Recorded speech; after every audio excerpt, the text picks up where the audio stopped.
L'école est vraiment née de notre rencontre et de cette envie que nous avions de créer un lieu pour tous les passionnés des mots. Il existe des conservatoires de théâtre, de musique, il existe des ateliers où on peut apprendre à peindre, à dessiner. Et pour la transmission de la littérature, il n'existait pas grand-chose. C'est la date du 30 janvier 2017, parce que dans la nuit du 29 au 30 janvier, mon dernier enfant est né. C'était une nuit complètement houleuse, une nuit blanche bien sûr, et j'ai quitté la maternité de Port-Royal, complètement flageolant, épuisé. J'ai décroché un Vélib, j'ai dévalé les pentes du quartier latin, et mon regard s'est tourné dans une direction, dans une vitrine, et là c'est comme une sorte de lapsus ou un acte manqué. De l'autre côté de la vitrine, je voyais un visage connu, celui d'Yannick Enel. Il était en train de parler, il faisait des grands gestes comme un oracle, comme un mage. 7-8 personnes l'écoutaient. Et là, j'ai compris que j'étais devant ma propre école d'écriture, les mots qui venaient d'ouvrir. C'était le tout premier atelier. Cette date du 30 janvier 2017 est restée pour moi la date d'une sorte de double naissance, à la fois la venue au monde d'un enfant et puis aussi la naissance d'un projet. Une anecdote dont je me souviens depuis 5 ans. Je crois que c'était en mai 2016. Avec un sacré auteur, Yannick Enel. C'était vraiment le tout début. Et nous avions organisé un atelier dans un café dans le 5e. On était fébriles avec Alexandre, on ne savait pas trop si les participants allaient venir. Et finalement, petit à petit, une dizaine de personnes sont arrivées. Et en fait, ça a été magique parce que Yannick les a transportés dans son univers. On a oublié les bruits du café, on n'entendait plus que les plumes qui grattaient sur le papier ou bon, plutôt le cliquetis effréné des touches d'ordinateur. Et ce qui m'a marqué, c'est le fait que Yannick s'est soumis à sa propre contrainte d'écriture. C'était vraiment une façon élégante de montrer que même un écrivain reconnu doit travailler son écriture, que ce n'est pas un talent acquis une bonne fois pour toutes, ou même inné, mais un savoir-faire qui se cultive.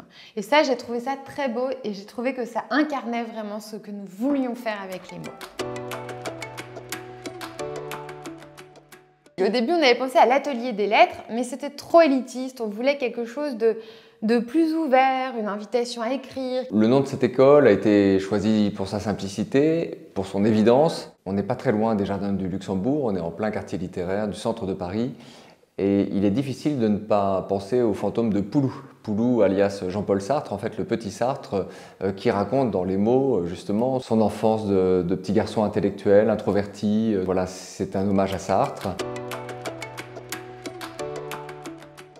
La bonne nouvelle, c'est que les mots correspondent bien à ce qu'on imaginait à l'époque et que ça, c'est une vraie source de satisfaction au quotidien. Il y a une grande différence entre le projet tel qu'il était initialement dans ma tête et sa réalisation aujourd'hui.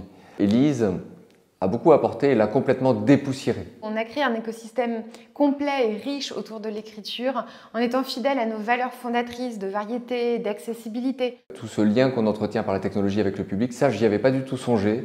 Et je trouve que ça donne un sacré coup de frais. Ce lieu, c'est un lieu de littérature, mais c'est aussi un lieu de vie. Et je dois dire que j'en suis très heureux.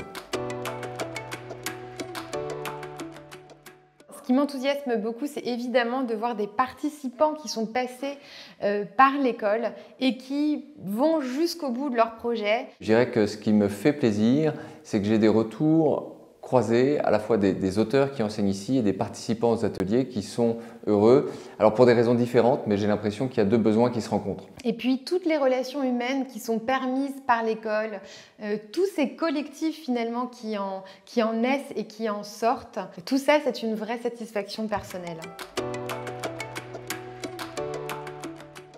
En fait, à chaque fois que je fais un atelier, cela me saute aux yeux à quel point écrire s'apprend, à quel point c'est une connaissance de la langue sans fin, passionnante, à quel point c'est une pratique. Quand on travaille sur les mots, on opère en même temps un travail sur soi. C'est vraiment quelque chose qui vous donne le sentiment, dans une semaine parfois très chargée, d'avoir un petit moment à vous, un petit moment de lecture. En fait, en mettant en forme ces phrases, on met en forme le monde pour soi-même, on met en forme les expériences passées, les souvenirs, les traumas. Vous allez apprendre quelque chose, en plus de cultiver votre pratique de l'écrit. C'est ce qui rend les ateliers vibrants. Enfin, quand ça marche, c'est vraiment très, très chouette.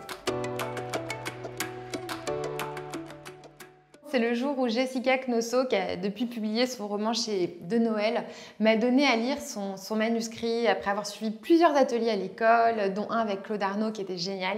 Et en fait, j'ai dévoré son manuscrit sur mon iPhone en un week-end. C'était quand même un beau moment que de voir cette participante arriver jusqu'au bout de son aventure et jusqu'à la publication finalement qui incarne quand même un bout d'aventure. Il n'y a pas une seule façon d'apprendre à écrire, il n'y a pas une recette magique. Il y a plein d'auteurs qui vont venir vous partager justement leur pas à pas, leur passion, leurs doutes. Et c'est vraiment ça la beauté de l'école et c'est ça qu'on veut garder, c'est cette unicité de chaque atelier. Et en 4 ans, on a une 60aine de participants à nos ateliers qui ont été publiés dans des maisons d'édition. Et ça, voilà, c'est vraiment ce qui fait vibrer l'école chaque jour.